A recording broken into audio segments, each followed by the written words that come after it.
Okay. So I know we're all asking the same question here. What's the best 2D Sonic fan game?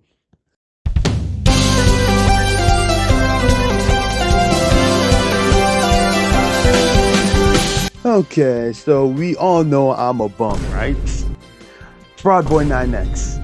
I'm too lazy to actually go through Sage, so I would rather just ask you guys for recommendations. Cause I'm way too lazy to go through Sage right now for hidden gems. Well, I have two hidden gems, but like that's not the topic of today's video. So instead, I just looked. So instead, when I said what are like the best Sonic fan games, like yeah, 2D Sonic fan games, I just looked at my two favorite 2D Sonic fan games that are very old and I have in my laptop. These both actually released back to back in 2022 and they were super popular. Fun fact actually, one of those fun fact for those of you that actually like came here like 7 months ago, would like some of you guys would probably have questioned like 8 months ago, hey, didn't this guy just start YouTube? Why do you already have 25 subscribers already?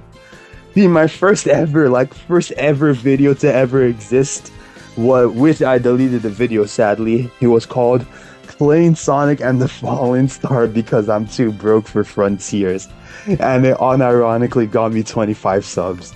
And then I just like, because I left it on my channel, but now that I'm actually like making these more generalized videos, I just like took it off. I didn't take it off, I deleted it. See, the sad part is during the video, I talked. Because I don't know if any of y'all actually watched the video, and if you did, I doubt you remember. But the sad part is I actually talked during the video back then. I didn't know that my laptop mic was broken though. So I ended up just uploading the video and nobody knew I was talking. It was just straight up nothing. Because I remember struggling with trying to get my microphone to work while recording. While editing. Anyways, now before I start like hearing in or hating. Well, I'm not actually hating, but you get my point. Both the games I'm talking about today are amazing and wonderful experiences. I actually plan to explore other 2D Sonic fan games such as Sonic Daybreak, Sonic Generations 2D, and Sonic Colors Demastered, which is actually on my computer right now. They had an update recently, so I'm gonna check it out.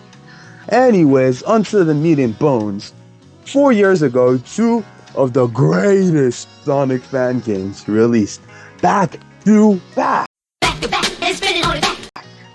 Sonic and the Fallen Star and Sonic Triple Trouble 16 bits.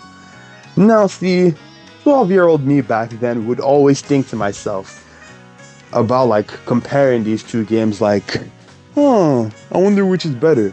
But sadly no, I don't know if like I don't understand how much I don't think you guys understand how much I was like obsessed with it. I would constantly search on YouTube Sonic and the Fallen Star versus Sonic Triple Trouble 16-bit every single week to see if someone made a video on it. And yes, I will eventually talk about Moon Facility. But now that I have an audience, being a mini micro celebrity, I take the duty upon myself to make a video on this topic. Yes, me personally, my job. So I will be ranking these two games based on 6 factors: bosses, level design, music, content, art, physics/controls. Now, onto the videos. Starting with the bosses.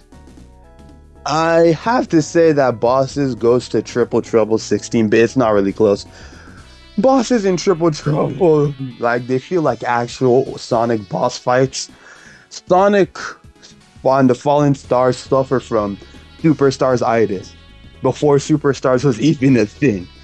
Superstars itis is pretty much the issue where bosses have so much iframes that they control the pace of the fight rather than you. The beauty of the classic games is that you always control the pace of the fights. If you are good enough, you could genuinely beat the boss in its first cycle. And if you were not that good, you'd have to wait a little bit. Superstars itis effectively means that the boss lets you hit it for some time and then it instantly leaves. And when it leaves, you have to wait for it to come back. The issue with Superstars Itis is it wastes time. It really only serves to pad out like the time you're spent fighting the boss. It's an issue as early that you'll notice as early as the first boss, but by then it's negligible. By the final boss though, not the true final boss, you're straight up asking yourself if this was play tested. Like honestly, I'm not trying to sound mean, but like when I played that final boss when I went back to replay it recently, I deadass had to ask, that's deadass all that I was asking, was this even play tested? Cause I'm sorry, none of the off-screen attacks have a sound cue. The ones with, how does that make sense? The attacks with the sound cue are on screen so you can already see them, and the attacks without a sound cue are off screen so you just have to guess. No. Let me repeat it so you understand. The off-screen attack has no sound cue, and the on-screen attacks easy to react to have sound cues. No. Let me say it again for those in the back. The off fucking screen attack has zero sound cue. What? Anyways, again, as I said, I'm not trying to be mean. I'm just saying that because like all the other bosses are like manageable. All the other ones I can ignore. It's just that boss. That boss genuinely like has me asking, did anyone playtest this? And for the true final bosses, both games' true final bosses stuck ass anyway.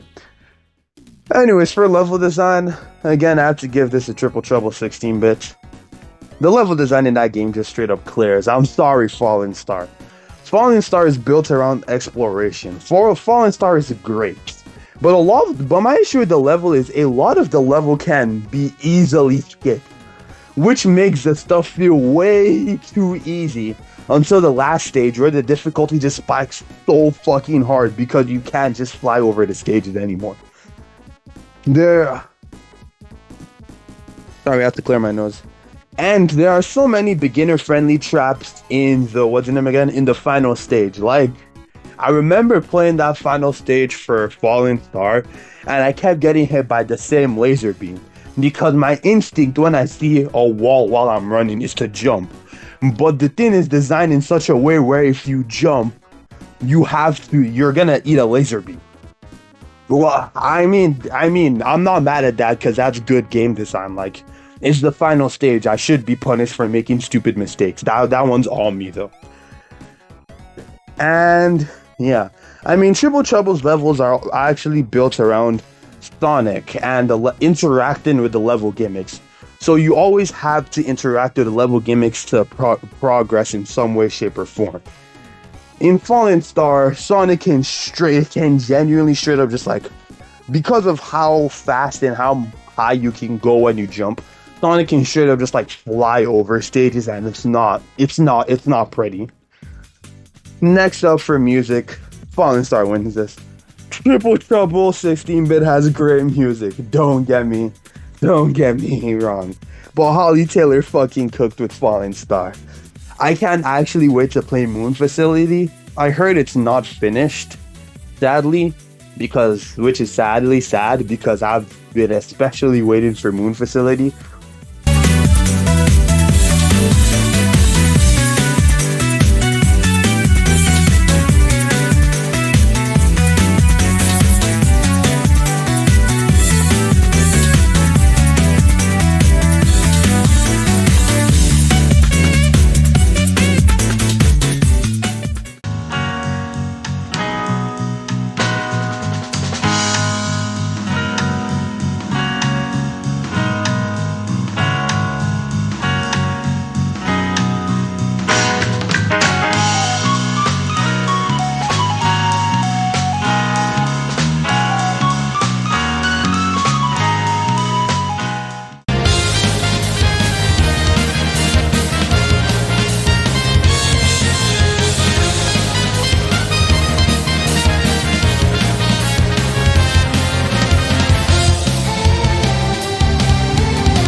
Anyways, next up onto content. Triple Trouble has so much content. I'm sorry. It has it has a Sonic and Tails campaign. It has a Knuckles campaign. It has a Fang and Metal Sonic that are playable in like extra modes. Falling Star has more state, and it also has wasn't in mini game modes. Falling Star has more stages, but Triple Trouble has way more replayability and way more things to do in it. For art style, and that is again art style similar to music. That is just like a very subjective. Art style isn't like bosses level design and what was it contents where those are like objective. It's more similar to music, which is like that's opinion based, same as the next one, which is controls and physics. I personally give art to Falling Star. Again, that's personal. You can like the classic look of 16-bit way more. Falling Star is just so fucking beautiful. Like even if you like 16-bit more, you have to admit that Falling Star just looks so much better. Well, not so much better, but you have to admit that Falling Star just looks so gorgeous. And lastly, controls and physics. This is completely opinion based and it depends on what you want. If you want a classic-esque feel, because 16-bit isn't one-to-one with the classics, it's mostly, but it's not fully one-to-one. Triple Trouble 16-bit is like really good to go. It's like 95% of the classic controls and physics even. And if you just straight up want to fly over levels, play Fallen Star. Like flying over levels is fun, don't get me wrong, but when I'm barely interacting with the levels, it's kind of hard to judge level design because it's not like flying over the levels is some difficult thing to do. You can easily do it. Hell, I actually abused it multiple times in my playthrough to get back to the top path. So that's it. Originally, I actually came in with the idea to just glaze Falling Star, give both of them like a pat on the back, and then just fuck off. Because Fallen Star was still, again, I'm naturally biased towards that one. But I was actually, color me surprised when I replayed both games. Triple Trouble 16-bit actually won me over. Plus, it had its save data in apps data, so when I came back, I didn't have to restart the entire game to get my save slot. Anyways, you can just delete. So like that's another thing that 16-bit has over Fallen Star. You can delete it and re-download it whenever you want, and your save data will still be there. To be honest, at the end of the day, comparison is a thief of joy. Both are amazing fan games and great experiences that have no business being as good as they are. And they are very good, arguably, they'd work very good as straight up just games. But again, it's all opinion based. I personally prefer Triple Trouble 16-bit, but well, this video can pretty much just be summed up to that idea I had when I was 12. This is like a 4-year-old video in the making. Anyways, back then I might have probably just have gone like, oh yeah, fuck Triple Trouble, Falling Star's better, and start going on a glaze fest. I'd have probably been like, Falling Star good, Triple Trouble bad. But anyways, now that I'm actually older, I can actually like see the passion and love put into both these games, and I have to say, it's all up to opinion. Personally, like honestly, even as I said now that it's Triple Trouble, it's all up to mood. Because sometimes I might just want to play Falling Star to fly over levels. Like that's a very real thing. And sometimes I might actually want to play like Triple Trouble, like, and go from start to finish. Because that's the one thing that I will say. Both these games are well designed in the fact that like once you pick a level and start, you want to go from start to finish. They both really feel good. Fallen Star still has some jank. Like, I'm sorry, Fallen Star still has some level of jank. But all is well, all is well. No shade thrown because Triple Trouble 16-bit also has jank, so like, They even each other out. Anyways, yeah, this is just like a 4-year-old video that I've had in the back of my mind for like a long ass time now. And I just needed to make it. So thank you for listening to me rambling. And yeah, thanks. See ya.